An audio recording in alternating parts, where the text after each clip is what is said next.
I was born and raised in North Philadelphia, and I was born into a family that didn't follow the Lord, and needless to say, the results of that were quite obvious. I was born and raised in North Philadelphia, and was and still is the worst neighborhood in the city. And there's a lot of bad things that happen there. There's a lot of violence, there's a lot of drugs, a lot of illegal activities, all these different things. And when I first started going to school, I went to Catholic school, and I don't have anything against any religion. I don't place any blame anywhere, but I was never taught the love of God. My first 3 years of school, we were taught the fear of God. And if you steal, you're going to burn in hell. If you lie, you're going to burn in hell. If you do all these things. Well, by the time I was told that, I'd already done them things. And I figured, well, I'm going to hell. I might as well enjoy myself before I go. And that's pretty much the way it was. And I was taken out of Catholic school when I was in 3rd grade. I went to public school, and I did better there. But the neighborhood that I grew up in, there was a lot of gang-related activity.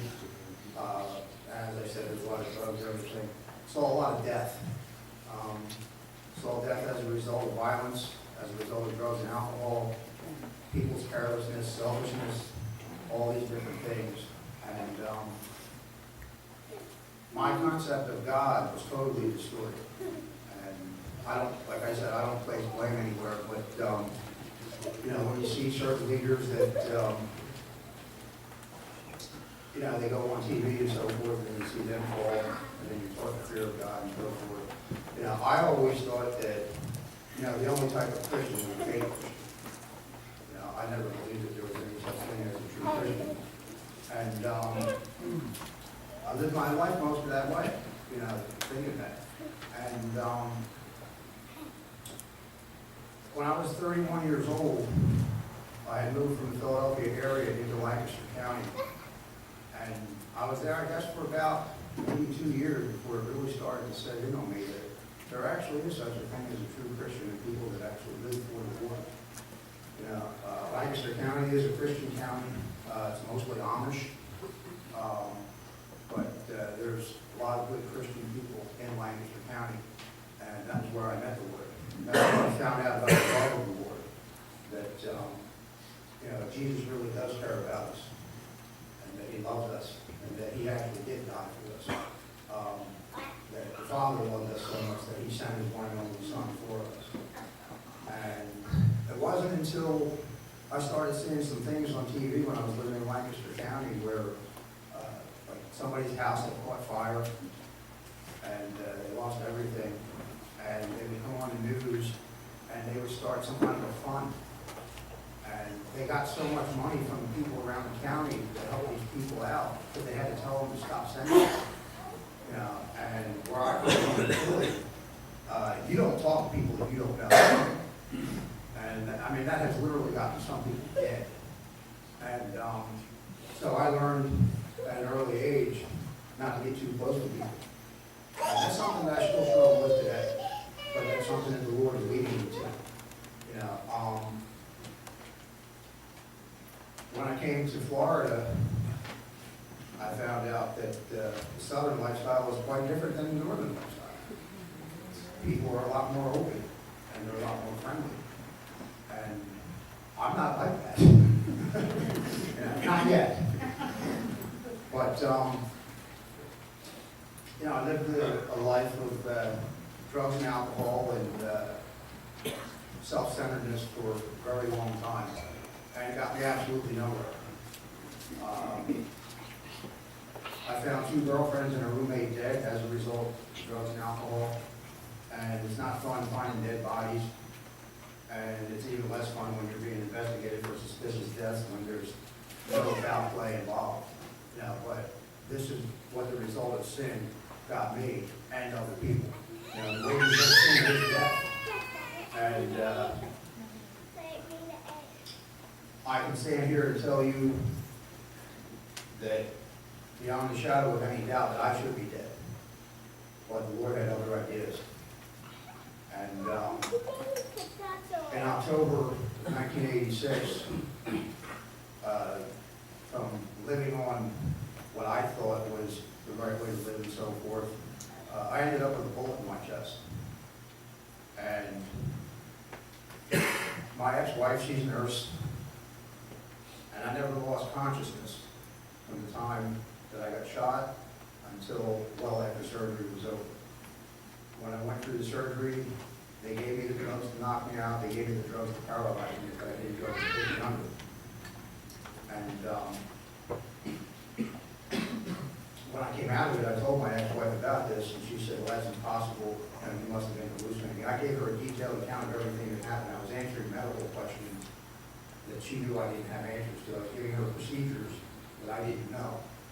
And when the primary surgeon came in to talk to me, I told her and him, I said, that's the surgeon that operated on me. He said, how did you know that? I said, he opened my eyes when I was on the table. And he told me, he said, I have no explanation as to why you didn't go all the way under. He said, we gave you the right amount of medication according to your body size and weight. He said, but it's a darn good thing you didn't go under.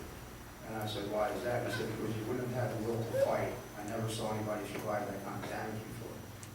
That's God.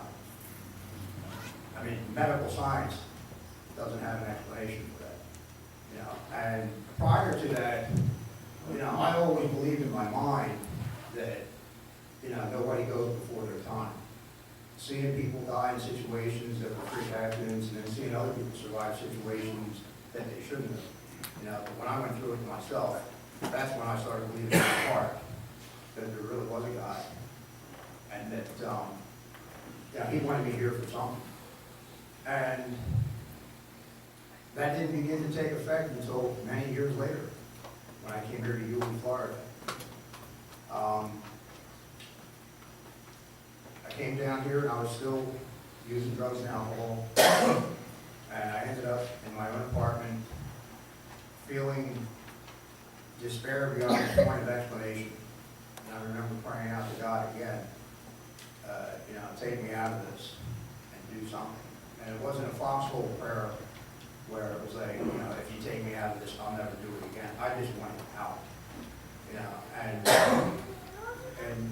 a roundabout way, the Lord did take me out. I ended up in detox in Jacksonville and trying to get into a few other places, and nothing was working. And I was there for 4 days, and the day before I left, they told me about this place called Set Free. And I said, what's that? They said, well, it's a great discipleship ministry, and it doesn't cost any money to get into.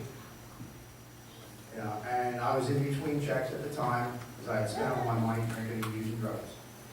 And I thought, well, I'll just go there for a few days, and once I get my next check, you know, I'll go back out and do my thing. And by the time that happened, I knew I wasn't ready to go back out there yet, because I was still hurting. You know, and what I didn't realize was that I was hurting in more ways than I even knew about. You know, emotionally, physically, and spiritually.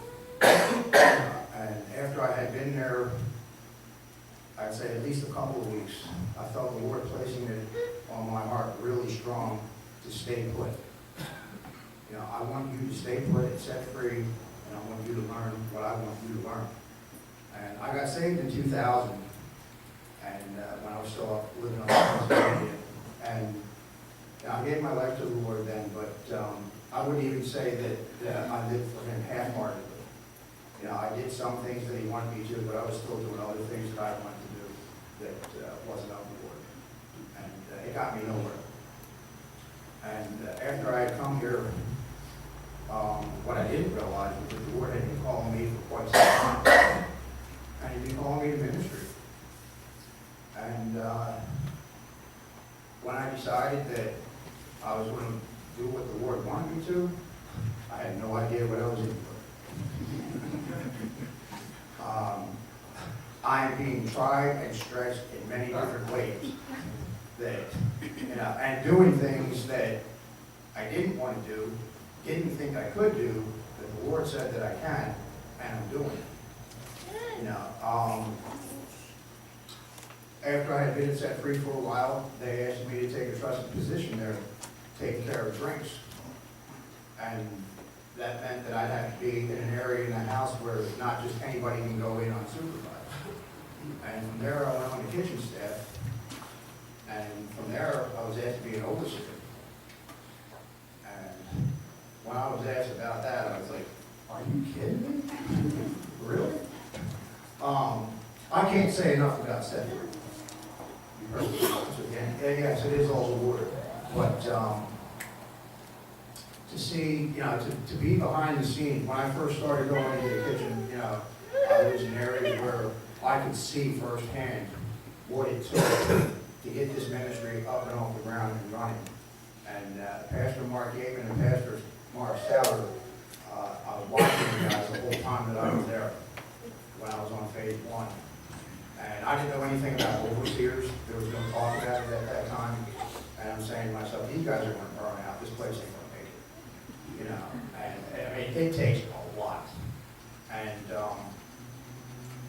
then they started talking about overseers, and I thought, oh, okay. And they had asked 3 guys to become an overseer, and they all said yes. And then I thought, well, okay, maybe this place has a chance. You know. But anyway, for being set free, I learned more about God and sin and what God's love, the love that He has for me, the love that He has for everybody else in the past 7 months than I learned in my entire life. You know, and for the men that run this ministry now, I have all the admiration and respect in the world for them, and I have eternal gratitude that they answered the call that God gave them to do this. It's not easy. And to see what it takes from the outside with people that support this ministry, that, you know, this ministry would not be here if it wasn't for those people either. You know, and I don't know who all of them are, but I know who some of them are. You know, and I'm very grateful for those people as well, that, you know, they have a heart for the Lord and that they're willing to answer His call as well. Some of the things that I'm being taught is to trust in God and trust in the process of things. Because I have my own way of getting things done, and it usually ends up not good. And that tries my patience, big time. It tries my patience every day. But I've learned some things about that you know, there is more than one way to do things. There's a godly way of doing things. And being gentle, that's an area that I fall short big time. But you know, it's a learning process.